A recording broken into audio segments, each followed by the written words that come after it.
Things that make Christianity are the tradition, the scripture, and reason, right? Correct? Church. Yeah, well, that's the tradition. Yeah, fine. Okay, you can say that's the tradition or not. Yeah. Scriptures, the tradition, which is the test, what do you call it? The church fathers and so on, and apostolic tradition, and precedents, and all that kind of thing, and also reason, which you've thrown out the window. But no problem with that. Let's throw reason out the window. Let's stick with the other two, since we already dealt with the reason bit, and the reason is not in your favor. No, you have. You've accepted that it's a contradiction between. You have accepted it. You said that. But you don't care about errors in logic, because you said that Jesus Christ is both fully human and fully... When I said that though, you said there's a contradiction. That was the word you used. So even then when I said that, right, I mentioned more so like, because in my mind I had a category... I understand. Okay. That's why I said that. No, but we've moved on to another argument now. Yeah. What I'm saying is that there's another contradiction you have to deal with.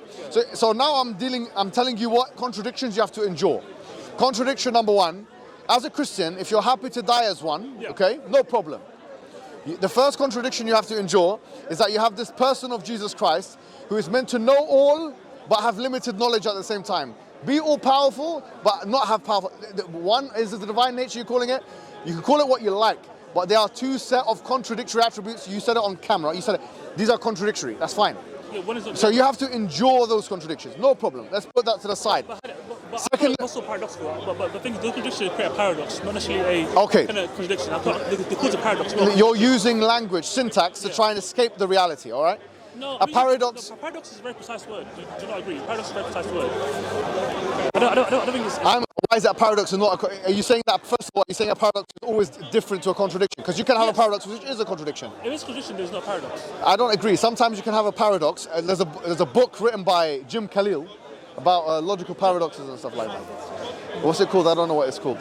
Anyway, this paradox can actually produce contradictory results. So this idea that you're trying to create, what you're doing now is you're trying to use language to escape the reality, yeah? It's very clear for me to see. You're in a cognitive dissonance state.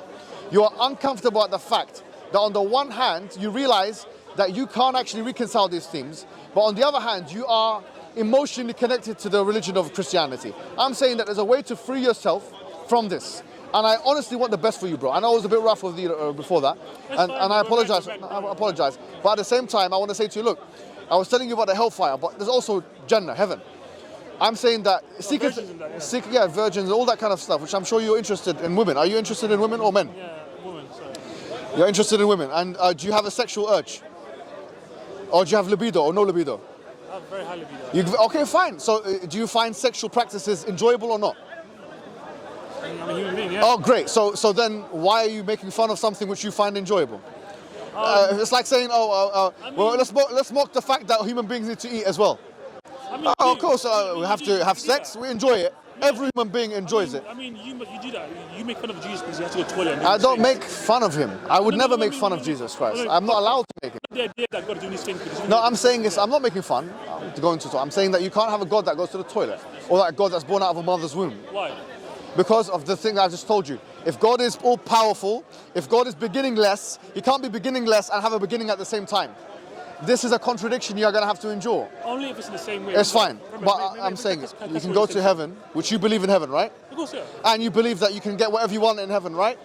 Well... What kind of heaven would it be if I can't get what I want? I mean, like... What kind of heaven would it be, bro? Listen, I know you were just talking about the virgins, but what kind of heaven would it be if I can get more from this world than that place? No. Imagine if my desires, look, imagine this. Imagine, can I ask you, imagine if I want to have, sorry to say, Jan, I'm sorry. I understand. Imagine I enjoy to eat meat and I enjoy to eat food and potatoes and that. You enjoy potatoes? I enjoy potatoes, yeah? I like gravy and potato and rice and meat. I like spending time with the children. You like spending time with children sometimes? Yes, I do. You imagine, you listen to me, yeah? I like to spend time with the, sorry to say, I like to have sex. Do you like it? Don't lie. Of course, yeah. Who doesn't like it? Men like it, women like it.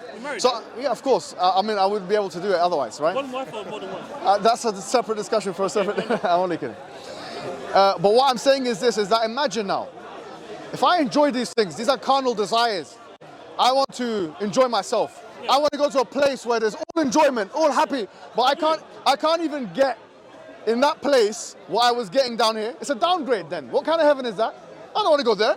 I'll stay here. I'll stay here and enjoy myself. Yeah. No, so this idea of a virgin and stuff like that, I personally, I don't mind.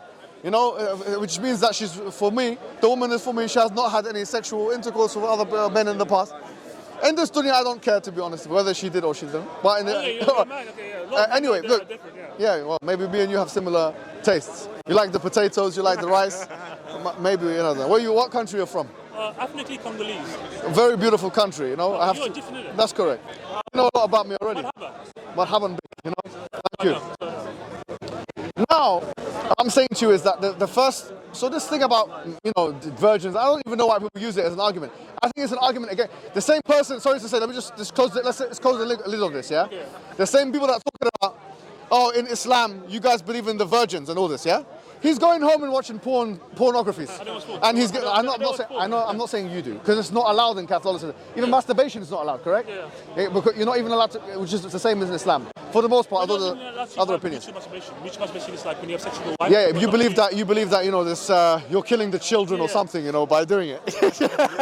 No, whatever.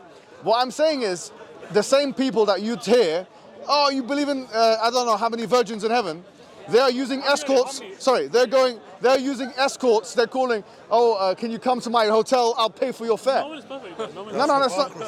No, it's hypocrisy. And by the way, and they're arguing legally to free up sexual liberation and this stuff. So why don't we just be honest and authentic about the human proclivity?